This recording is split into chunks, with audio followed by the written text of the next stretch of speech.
வணக்கம். Welcome to mister review channel. நான் பார்த்த படங்கள் அப்படிங்கிற டாப்பிக்கில் நாம் இன்றைக்கி பார்க்கக்கூடிய திரைப்படம் கதை அண்டு இயக்கம் சமுத்திரக்கனி. ப்ரொடியூஸ் வந்து பார்த்துக்கிட்டோன்னா எம். மைக்கேல் ராயப்பன். நரேட்டர் வந்து பார்த்துக்கிட்டோன்னா சமுத்திரக்கனி தான் பார்த்து நரேட் பண்ணியிருப்பாப்படி. சினிமோட்டோகிராஃபி வந்து பார்த்துக்கிட்டோன்னா எஸ்ஆர் கதிர் அவரோட சினிமோட்டோகிராஃபியில். எடிட்டிங் வந்து பார்த்துக்கிட்டோன்னா ஏஎல் ரமேஷ் அவரோட எடிட்டிங்கில். மியூசிக் வந்து பார்த்துக்கிட்டோன்னா சுந்தர் சி பாபு அவங்களோட மியூசிக்கில். டிஸ்ட்ரிபியூட் வந்து பார்த்துக்கிட்டோன்னா குளோபல் இன்டர்நேஷனல் அந்த படத்தை இவங்க வந்து பார்த்தா டிஸ்ட்ரிபியூட் பண்ணியிருப்பாங்க. இவங்களோட டிஸ்ட்ரிபியூஷனில் சசிகுமார், அனன்யா, விஜய் வசந்த், பரணி, அபிநயா, கஞ்சா கருப்பு மற்றும் பலர் நடித்து ஜூன் மாதம் 26 2009 வருஷம் வெளிவந்த நாடோடிகள் ஒரு ஆக்ஷன் ட்ராமா படமாக வெளிவந்த நாடோடிகள் அந்த படத்தை பற்றி தான் பார்க்க போகிறோம். இந்த படத்தை பார்க்க போகிறதுக்கு முன்னாடி படம் ஆரம்பிக்கும் போதே வந்து பார்த்துக்கிட்டோன்னா ஒரு டிஸ்க்ளைம் போட்டு ஆரம்பிச்சிருப்பாங்க. நண்பனி நண்பன் எனக்கும் நண்பனே அப்படின்னு தான் சொல்லி ஆரம்பிச்சிருப்பாங்க. படத்தோட கதையும் வந்து பார்த்துக்கிட்டோன்னா அதை பேஸ் பண்ணது தான். சமுத்திரக்கனி, விஜய் வசந்த், பரணி இவங்க 3 பேருமே வந்து பார்த்துக்கிட்டோன்னா நண்பர்கள். சமுத்திரக்கனி வந்து பார்த்துக்கிட்டோன்னா கவர்மெண்ட் வேலைக்காண்டி சமுத்திரக்கனினே வருது. அவர் பேர் என்னது, சசிகுமார் வந்து பார்த்தீங்கன்னா கவர்மெண்ட் வேலைக்காண்டி ட்ரை பண்ணிகிட்டு இருக்கா. அப்படி நம்ம விஜய் வசந்த் பார்த்துக்கிட்டோன்னா நெட் சென்டர் வைக்கிறதுக்காக பார்த்துக்கிட்டா போராடிக்கிட்டு இருக்கா. அப்படி நம்ம பரணியை வந்து பார்த்துக்கிட்டிங்கன்னா ஃபாரின் போடுறதுக்காக ட்ரை பண்ணிகிட்டு இருக்கா. அப்படி இவங்க 3 பேருமே வந்து பார்த்துக்கிட்டோன்னா ஃபாரின் இந்த மாதிரி ட்ரை பண்ணுற காரணம் வந்து சமுத்திரக்கனி கவர்மெண்ட் வேலை கிடச்சாதான் பொண்ணு கிடைக்கும். அவர் லவ் பண்ணுற பொண்ணு வந்து பார்த்துக்கிட்டோன்னா பொண்ணோட அப்பா வந்து பார்த்தீங்கன்னா கவர்மெண்ட் வேலைக்கு தான் மாப்பிள்ளை தலைவர் குறிக்கோளாக்கா. அப்படி ஊரை வந்து பார்த்துக்கிட்டோன்னா நம்ம விஜய் வசந்த் பார்த்திங்கன்னா சமுத்திரக்கோட தங்கச்சி லவ் பண்ணுறா. அப்படி அவரை வந்து பார்த்துக்கிட்டிங்கன்னா நம்ம என்ன தான் அவனோட ஃப்ரெண்டாக இருந்தாலும் நம்ம வந்து பார்த்துக்கிட்டோன்னா பொண்ணு கேட்கறதுக்கு நமக்கு ஒரு தொழில் வேணும், தொழிலோடு போய் கேட்டால் தான் பொண்ணு தருவாங்க அப்படின்ட்டு ஒரு வைராக்கில் இருக்கா. அப்படி நம்ம பரணியோட அப்பா வந்து பார்த்தீங்கன்னா 2 கல்யாணம் பண்ணிட்டா. அப்படி அதனால் பார்த்துக்கிட்டா அவரை மதிக்கிறே கிடையாது. நான் வந்து பார்த்தா செட்டில் ஆகிடும், வெளியே போய் செட் ஆகிறேன், எனக்கு இந்த வீட்டில் இருக்கவே பிடிக்கலன்ட்டு ஃபார்ம் போட்டு ட்ரை பண்ணுறேன். அப்படி இப்போ இருக்கப்போ அந்த 3 பேருமே வந்து பார்த்துக்கிட்டோன்னா லோக்கலில் வந்து பார்த்தீங்கன்னா ஃப்ரெண்ட்ஸாக இருக்காங்க.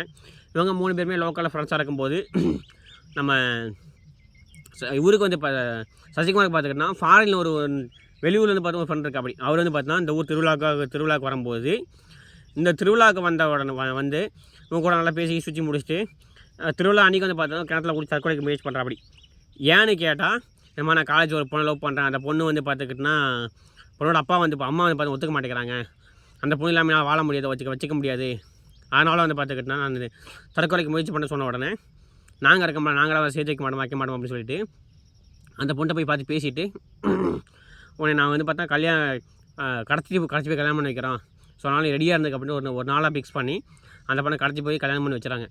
கல்யாணம் பண்ணதுக்கப்புறம் அவங்களுக்கு என்னென்ன அந்த காதல் ஜோடி என்ன பண்ணாங்க, அந்த கல்யாணத்துக்கு முன்னாடி அவங்க கல்யாணம் பண்ணுறதுக்குள்ளே இவங்களுக்கு வந்து பார்த்துக்கிட்டு ஏற்பட்ட பிரச்சனைகள், அந்த கல்யாணத்தால் இவங்களுக்கு ஏற்பட்ட பிரச்சனைகள், அந்த பிரச்சனைகள் இவங்க வந்து எப்படி மீண்டு வந்தாங்க, அந்த காதல் ஜோடி கல்யாணத்துக்கு பிறகு சேர்ந்து வாழ்ந்தாங்க இல்லையா, அப்படி வாழலைன்னா அவங்களுக்கு என்ன தண்டனை கிடச்சி அப்படிங்கிறது தான் மீன்படுத்த கதை. சமுத்திரக்கனி, பரணி, விஜய் வசந்த் 3 பேர் வந்து படத்தில் வந்து பார்த்தீங்கன்னா அற்பமாக நடிச்சிருப்பாங்க. அதுவும் வந்து பார்த்திங்கன்னா இந்த விஜய் வசந்த் வந்து பார்த்துக்கிட்டோன்னா ஒரு பொண்ணு வந்து பார்த்துக்கிட்டோன்னா அந்த பொண்ணு பேர் சரி ஞாபகம் இல்லை, தெரியல. அந்த பொண்ணுக்கு வந்து பார்த்துக்கிட்டோன்னா காது கேட்காது, வாய் பேச முடியாது.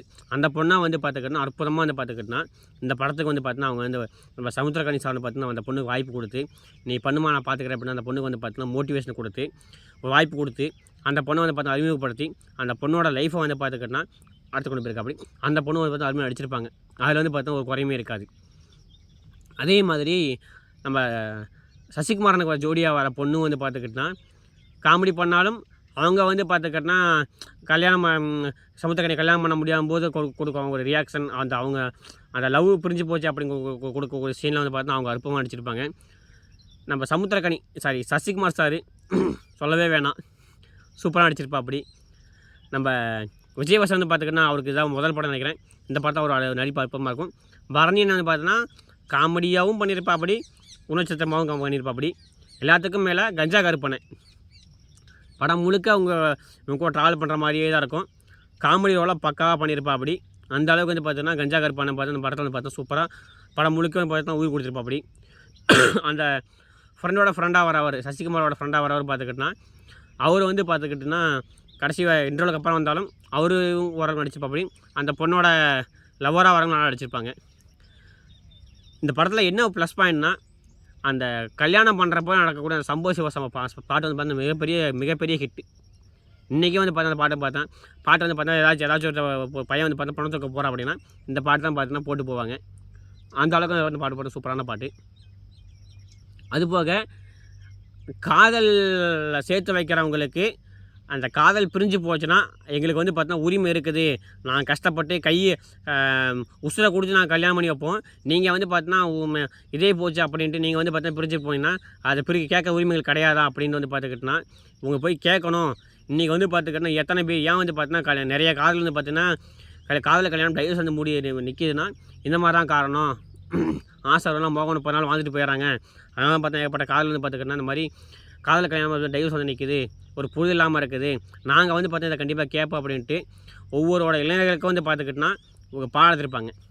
இப்போல்லாம் பண்ணாதீங்கடா, காதல் பண்ணி கல்யாணம் பண்ணுற மாதிரி இருந்தால் உண்மையாக இருந்தால் மட்டும் கல்யாணம் பண்ணுங்கள், காதல் பண்ணுங்கள், ஏதோ ஒரு இதுக்கான பார்த்தா காதல் பண்ணாதீங்க, கல்யாணம் பண்ணாதீங்க அப்படின்ட்டு நம்ம சமுத்திரக்கன் சார் பார்த்தா படத்தை பார்த்தா ஒரு மெசேஜ் சொல்லியிருப்பா. அப்படி படமும் வந்து பார்த்தா அப்படி தான் போயிருக்கும். அதே மாதிரி கிளைமேக்ஸில் அவங்க 2 பேர்த்தையும் வந்து பார்த்துக்கிட்டோன்னா நீங்களாம் நல்லா இருப்பீங்கன்னு சொல்லி தான் நாங்கள் வந்து பார்த்தீங்கன்னா எங்களோட இதெல்லாம் எங்களோட வருத்துக்கு நாங்கள் கல்யாணம் பண்ணோம், நீங்களே கல்யாணம் பண்ணி வச்சேன், நீங்கள் நடனே இப்படி போயிட்டுருக்கீங்களே, எவன் பண்ணாலும் நாங்கள் கேள்வி கேட்போம் அப்படின்ட்டு அவங்க சொல்லக்கூடிய சீன்லாம் பார்த்தா அவ்வளோ அற்புதமாக இருக்கும். படத்தில் வரக்கூடிய பின்னணி இசை என்னதான் இதாக இருந்தாலும் படத்தில் வரக்கூடிய பாடல்கள் வந்து பார்த்தா சூப்பராகவே இருக்கும். அந்த ஆடுங்கடா பாட்டு சூப்பராக இருக்கும். அதே மாதிரி வந்து பார்த்துக்கிட்டோன்னா அந்த சம்போ சிவசம்ப சாங் நல்லாயிருக்கும். அதுபோக வந்து பார்த்தா காதல் புரிஞ்ச உடனே உலகில் எந்த காதல் உடனே ஜெயிச்சு வர ஒரு லவ் ஃபெயில் சாங்கும் அற்புதமாக இருக்கும். எல்லா பாட்டுமே இந்த படத்தில் அற்புதமாக இருந்தாலும் பின்னணி பார்த்தா படத்துக்கு தேவையான ஒரு இதை கொடுத்துருப்பா. அப்படி அதுவும் அந்த அந்த பொண்ணை தூக்கிட்டு போய் கல்யாணம் பண்ணுற சீன்லாம் வந்து பார்த்தீங்கன்னா அவ்வளோ அற்புதமாக இருக்கும். அந்த சீனை எப்படி எடுத்தாங்கன்னு தெரியல, அந்த அளவுக்கு வந்து பார்த்துக்கிட்டோன்னா அந்த பின்னணி இசை பார்த்தா படத்துக்கு உயிர்நாடி. அதே மாதிரி அந்த பொண்ணோட அப்பாவாகவும் பையனோட அப்பாவும் வர 2 பேருமே சொல்ல நடிச்சிருப்பாங்க. அவங்களோட கேரக்டரில் எந்த விதமாக குறையும் இருக்காது. படம் முழுக்க வந்து பார்த்திங்கன்னா நட்பை பேஸ் பண்ணி எடுத்தனால நட்புக்கான டைலாக் அங்கங்கே இருக்கும். ஒரு அரசியல்வாதி கேரக்டர் அப்படி அவர் வந்து பார்த்தா அங்கங்கே காமெடி பண்ணிக்கிட்டு இருந்தாலும் அவரோட கேரக்டர் வந்து பார்த்தா நல்லாயிருக்கும். உனக்கு நான் செய்யாமல் வேறையாக செய்வேன் அப்படின்னு சொல்லக்கூடிய சீன்லாம் பார்த்துக்கிட்டோன்னா அற்புதமாகவே இருக்கும். எத்தனை பேர் இந்த படத்தை பார்த்துருக்கீங்கன்னு தெரியல, ஆனால் கரெக்டாக ஒரு டைம் இந்த படத்தை பாருங்கள். நான் 12th படிக்கும்போது இந்த படம் எனக்கு ரிலீஸ் ஆச்சுங்க. அப்போ வந்து பார்த்துக்கிட்டோன்னா தியேட்டரில் பார்க்காம போயிட்டேன் அப்படின்னு நான் ரொம்ப ஃபீல் பண்ண படம் அந்த படம். ஏன்னா அந்தளவுக்கு படம் எனக்கு வந்து ரொம்ப பிடிச்சிருந்துச்சி. எத்தனை பேர் படத்தை பார்த்தீங்கன்னு தெரியல, எத்தனை பேர் படத்தை பார்த்துக்கின்னு தெரியல, பார்த்தவங்க இந்த படத்தில் உங்களுக்கு என்ன பிடிச்சிது அப்படிங்கிற கமெண்ட் பண்ணுங்கள். சேனல் பிடிச்சிருந்தா சேனல் சப்ஸ்கிரைப் பண்ணிட்டு முழு வீடியோ பாருங்கள். பக்கத்தில் இருக்க பெல் ஐக்கானை கிளிக் பண்ணுங்கள்.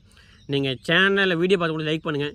நீங்கள் லைக் பண்ண தான் யூடியூப் அல்காரிதம் வந்து பார்த்தீங்கன்னா நம்மளோட சேனலை பார்த்து அதிகம் ப்ரொமோஷன் பண்ணும். ஸோ அதனால் மறக்காமல் சேனலை சப்ஸ்கிரைப் பண்ணிட்டு வீடியோ பார்த்து மட்டும் லைக் பண்ணிவிட்டு 4 பேர் சேனல் ஷேர் பண்ணுங்கள். நீங்கள் அளிக்கக்கூடிய லைக்கும் கமெண்ட் தான் எனக்கு மிகப்பெரிய உதவியை அளிக்கூடும். அதனால் கொஞ்சம் லைக் பண்ணிவிட்டு சேனல் சப்ஸ்கிரைப் பண்ணி வீடியோ பண்ணுங்கள். மீண்டும் அடுத்த வீடியோ சந்திப்போம். அதுவரை நன்றி, வணக்கம். தேங்க்யூ.